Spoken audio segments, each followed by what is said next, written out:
Bonjour à tous et bienvenue pour cette nouvelle vidéo sur la chaîne de Tenorshare, j'espère que vous allez tous très bien. Bienvenue pour ce nouveau tuto qui vous permettra aujourd'hui de réparer un appareil photo qui ne fonctionne plus sur iPhone grâce à 9 solutions qui seront présentées, donc j'espère évidemment que ça vous sera d'une très grande utilité. Sans plus tarder, on commence tout de suite par la première solution qui consiste simplement à vérifier la coque de votre iPhone, puisque à des moments il peut arriver que quelqu'un mette la coque à l'envers et croyez-moi c'est déjà arrivé plusieurs fois, donc vérifiez bien entendu cela et si jamais c'est le cas, vous constaterez évidemment que toutes les photos sont en noir, donc vous avez simplement à bien regarder cela. Ensuite, la deuxième solution consiste à nettoyer l'objectif de la caméra. Peut-être qu'il y a beaucoup de poussière, peut-être qu'à un moment vous l'avez laissé poser quelque part où il y avait des taches et des poussières, etc. Donc il vous suffit simplement de passer un petit coup de lingette dessus et normalement évidemment si le problème venait d'ici, il ne sera plus présent. Ensuite, troisième solution, c'est le fait de changer la caméra lorsque vous prenez la photo. Comme vous le savez, il y a plusieurs caméras à l'arrière d'un iPhone et vous avez simplement à bien changer l'objectif directement au moment où vous allez prendre la photo et normalement, s'il y a peut-être un problème avec l'une des caméras que vous avez, vous aurez simplement à changer l'objectif et si vous constatez qu'un autre objectif fonctionne, c'est qu'il y a bien évidemment un souci malheureusement avec l'un des objectifs de la caméra qu'il faudra bien entendu faire réparer.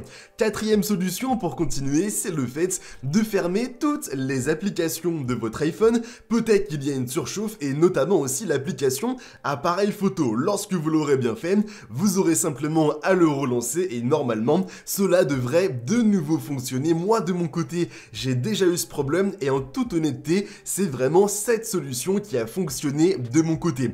Ensuite, cinquième solution, c'est le fait de forcer le redémarrage de l'iPhone. Donc pour cela, vous avez simplement une petite manipulation à bien respecter qui consiste à appuyer une fois sur le bouton du volume du haut, ensuite une fois sur le bouton du volume du bas et ensuite de maintenir le bouton pour allumer et éteindre l'appareil jusqu'à que celui-ci s'éteigne, mais surtout vous n'allez pas relâcher le bouton avant que le logo Apple apparaisse et à ce moment, vous serez en mesure de le relâcher et vous aurez bien réussi à forcer le redémarrage de votre appareil. Désormais, sixième solution, c'est le fait de réinitialiser l'intégralité des paramètres de votre iPhone directement dans la catégorie réglage de celui-ci. Donc pour cela, lorsque vous serez bien dedans, vous aurez une catégorie réinitialisation et vous aurez donc simplement à bien réinitialiser l'intégralité des paramètres et normalement évidemment s'il y avait un souci au niveau du paramètre de l'appareil photo, celui-ci sera bien corrigé. Pour continuer, septième solution, c'est le fait de vérifier l'intégralité des mises à jour iOS de votre iPhone. Donc pour cela, encore une fois, vous allez vous rendre dans les réglages et à ce moment, vous allez bien vérifier si une mise à jour n'est pas disponible, car à des moments, les mises à jour sont vraiment présentes pour corriger les problèmes comme celui-ci sur un appareil. Donc si vous constatez que vous avez ce bug et qu'une mise à jour est disponible, c'est peut-être que du côté de chez Apple, ils ont constaté ce problème chez plusieurs personnes, donc moi de mon côté, je vous recommande évidemment de bien faire la dernière mise à jour de votre appareil directement depuis les réglages. Pour continuer, la huitième solution va consister à faire réparer l'appareil directement grâce à Rayboot, qui est un outil qui vous permet de régler les différents problèmes d'un iPhone et notamment celui-ci. Donc comment ça se passe? Le lien pour l'obtenir sera dans la description de la vidéo et lorsque vous l'aurez bien, sachez aussi qu'il est compatible à la fois sur Windows et sur Mac, il vous suffira de le lancer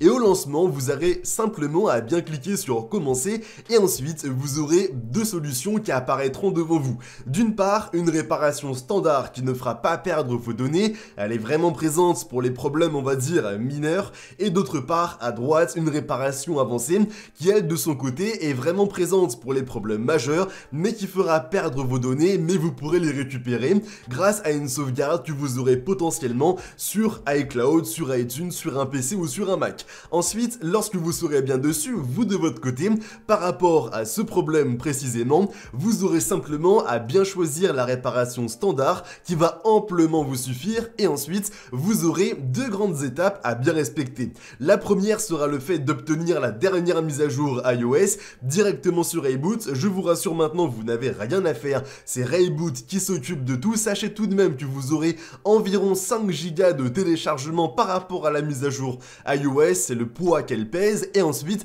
lorsque vous l'aurez bien, la deuxième grande étape va consister à lancer la réparation grâce à Rayboot. Donc vous aurez un chargement qui va durer à peu près une dizaine de minutes. Vous aurez le chargement qui va apparaître sur Rayboot, mais aussi du côté de votre iPhone. Vous allez voir qu'il va s'éteindre, se rallumer, le logo Apple va apparaître, une barre de chargement va apparaître et ainsi de suite.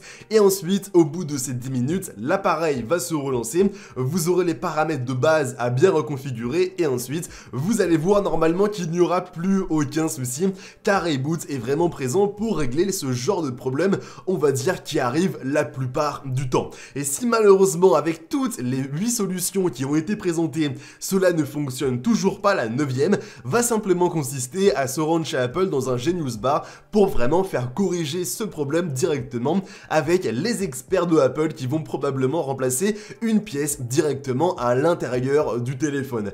Bon, maintenant, j'espère évidemment que la vidéo en ma compagnie vous aura plu. Si jamais c'est le cas, n'hésitez pas à nous laisser un maximum de pouces bleus, c'est la petite récompense qui nous fait toujours très plaisir, mais aussi à vous abonner pour ne pas rater tous nos prochains tutos. Moi maintenant, je vous dis à très bientôt pour de nouvelles vidéos. Allez, bye tout le monde!